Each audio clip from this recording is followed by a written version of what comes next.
Hey guys, Trev here from Norwood Sawmills. I want to talk to you about a really common question that comes up, and I know some guys struggle with this when they're working on the machines, so I'm going to try and keep it just to the point and brief so you can just follow these steps if you're having trouble. Alright, what we're going to talk about is tracking and getting that blade to run where you want it to run on the band wheels.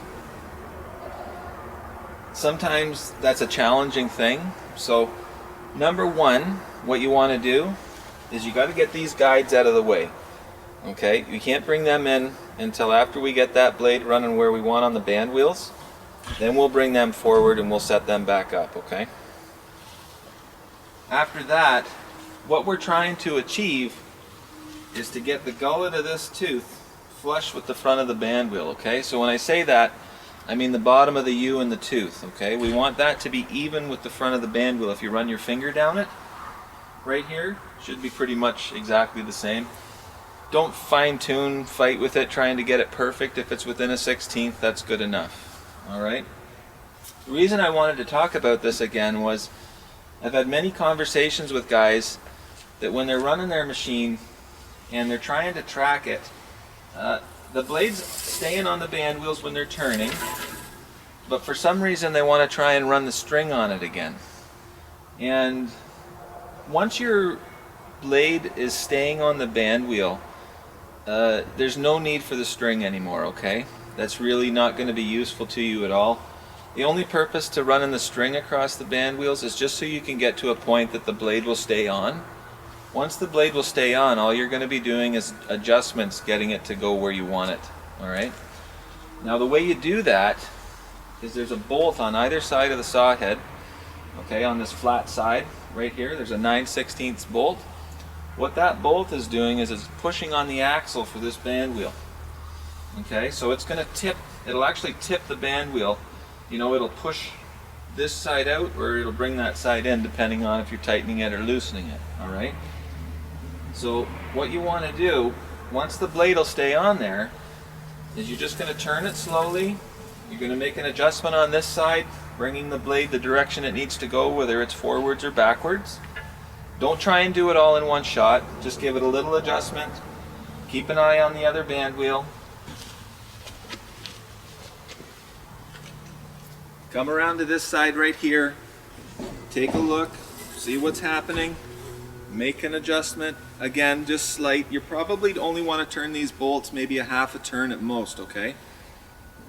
Then you're going to come back around over to this side. Give it another turn. And again, when we're turning, guys, we're only turning in the direction of the cut. We're not worried about what the blade's doing in the other direction, okay? Everything that we talk about is in the direction of the cut, alright? So you're going to make those adjustments, draw that blade in or out, and go from there, okay? So that's kind of the basics of it. A nice way to do this, because there's a lot of tension on the blade, and I know that I know even myself, I'm a little apprehensive that if it's not tracked properly and I'm turning the blade like this, it can jump off and it will catch you in the arm here, okay? So I run at 6.5 turns on the HD36, that's full tension. When I'm setting these up initially, what I will do is I'll give this T-handle 2 turns, so it's got some pressure but not a lot. I'll track the blade, I'll give this handle another full turn, I'll track the blade, and then I'll just keep doing that same process until I get all the way up to the top, so that I'm not trying to create massive amounts of movement in that blade when it's under full pressure, and it just makes me feel a little safer that it's not going to come and get me, okay? So I hope that kind of gives you a 1, 2, 3 kind of scenario, and helps you get your blade sitting where you need it on the machine. Have a great day. Hey everybody, Trev here from Norwood Sawmills, host of From the Stump. I want to talk about leveling your saw head.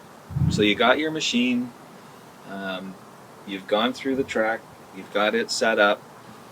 Now you're trying to calibrate the actual blade to the bunk so that everything's going to be square and true to each other, okay? The way that I do this is, after you've gone through and got your deck set up, and you're probably using a 4-foot level for that, that's fine, or 6 foot, or even if it's better. I just use this little torpedo level, okay? I put it right on top of the bunk. I verify that the bunk is level, so I've confirmed that the deck is set up and I'm happy with where it's running, okay?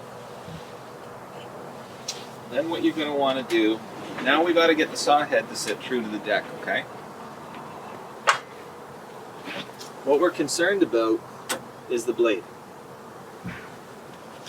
left and right, okay? And the way that we make those adjustments is with these yoke bolts on either side right here, and they're holding the cable so you can pull that saw head up or down a little bit. Where I see a lot of errors happen when guys are trying to do this is, let's say this side is low and you got to pick it up, okay? You can't just tighten that bolt up and then think that the saw head is going to be where you need it to be, okay? If you're going to bring this one up, you also need to bring this one down. Split the difference between the two, okay? So don't try and draw it all up here. Bring it up a little bit here and bring it down a little bit here, okay? And split the difference. The other thing you're going to need to do is you can't just make those adjustments and think that it's going to stay and be accurate. When you make an adjustment, you're going to have to wind the saw head all the way down to the bottom and then wrap itself back up. And you're going to want to be consistent about the height that you're doing this, okay? So if you're using 8 or 10 inches or whatever it is, just keep winding up and down to the same spot. But each time you make an adjustment, bring it down, bring it back up, keep your level on there, because that's what's going to tell you whether it's right or wrong. Make another little adjustment if necessary. Again, picking the difference out of both sides. Go back down, go back up. It should take you a few minutes. And then your bubble is going to be sitting right in the center on your blade. It's going to be sitting right in the center on your bunk.